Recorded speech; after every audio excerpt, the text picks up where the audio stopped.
Happy New Year. My name is Isaac with MaxWellnessNutrition.com, and today I want to talk about how we can get better sleep in 2026. In 2025, the National Sleep Foundation came out with a poll called the Sleep in America poll, and this poll found that 6 out of 10 adults do not get the recommended amount of sleep, and nearly 4 in 10 adults have trouble falling asleep 3 or more nights out of the week. Almost half of adults struggle to stay asleep 3 or more nights out of the week, which indicates that the majority of adults are sleep deprived and deal with some sort of chronic sleep issue. The poll also found that people that did get the recommended amount of sleep were 47% more likely to be classified as flourishing. Now, what does flourishing mean? Well, the poll defined flourishing across several different parameters. Things such as overall happiness, productivity at work and at home, progress towards goals that they had set, and having a fulfilling social life. These were the things that they kind of put together to classify somebody as flourishing. So the question is, what do we do? How do we get better sleep? Preparing for sleep actually starts the moment you wake up. And what I mean by this is it's important to wake up at the same time every single morning. This really helps establish that circadian rhythm, that body routine. So even if you get a poor night of sleep, you go to sleep later in the evening, still wake up at that same time every single morning. So that way it establishes that circadian rhythm. The next thing is you want to limit your caffeine intake. Only 1 or 2 cups of coffee before noon, ideally before 10 a.m. So that way your body has enough time to clear out all that caffeine before evening time so it doesn't interrupt your sleep. You really want to start the day out with a protein rich breakfast, okay? You want to get protein throughout the whole day, but you have to start the day out right, okay? Start the day out with 30 or more grams of protein to make sure that your body has what it needs to prepare for sleep and to function throughout the day.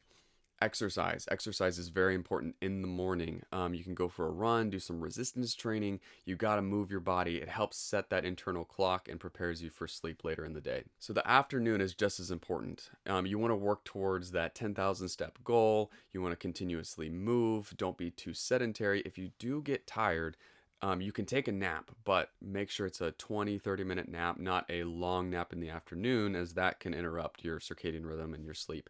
You can do some meditation, you can do some NSDR, and just a quick little cat nap is fine. And you really want to limit excess sugar. So you don't want to have too much sugar in the afternoon because this can kind of mess up your energy. You want to have consistent meals with protein, fat, carbs, fiber, and without that excess sugar, so that way it keeps you nice and even keeled throughout the afternoon. And you want to follow what's called the 3-2-1 rule. And this rule goes no large meals 3 hours before bed. Okay, so you want to eat your dinner earlier in the evening.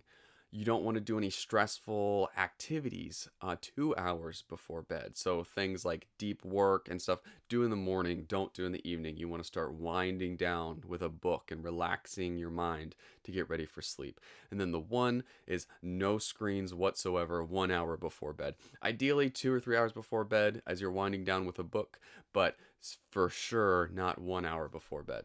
It is important to avoid alcohol in the evening. I know this is contrary to what a lot of people believe. It's like alcohol makes me tired. Shouldn't I have some before bed? Yes, it'll make you fall asleep, but your sleep wake cycles, your REM sleep, your deep sleep, it can be thrown off with alcohol. You want to be alcohol free when you go to bed so that way you get a nice sleep wake cycles and you're able to enter into that deep sleep that you need for recovery. As you're following the 3-2-1 rule, it's important that you dim lights. You don't want any overhead LED lights blaring down at you in the evening.